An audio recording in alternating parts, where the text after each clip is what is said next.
আল্লাহর নবী একদিন বলতেছিলেন সাহাবীরা, রে আমার কাছে তিনটা জিনিস প্রিয়, এক নম্বরে নামাজ, দুই নম্বরে আমার বিবিগণ, তিন নম্বরে সুগন্ধি। এক নম্বরে নামাজ আমি নবীর কাছে প্রিয়, সালাত আমি নবীর কাছে প্রিয়, নামাজ আমি নবীর কাছে প্রিয়। সারা রজনী জেগে জেগে নবী নামাজ পড়তেন, নামাজ পড়তে পড়তে পা ফুলে যাইতো। আম্মা জান আয়েশা একদিন ডেকে বলেন, ইয়া রাসূলুল্লাহি, আপনার আগে পরে সব গুনাহগুলি মাফ, আপনার তো কোনো গুনাহ নাই নবী গো, তারপরেও কেন আপনি এইভাবে নামাজ পড়েন?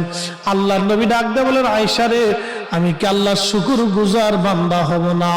আমি কি আল্লাহর কৃতজ্ঞ বান্দা হব না? আমি কি রব্বে কারীমের দরবারে কৃতজ্ঞতা প্রকাশ করব না রে আয়েশা? আল্লাহর হাবিবের কাছে প্রিয় ইবাদতের নাম হলো সালাত, নামাজ। নামাজ হলো খুব দামি ইবাদত, পছন্দের ইবাদতের নাম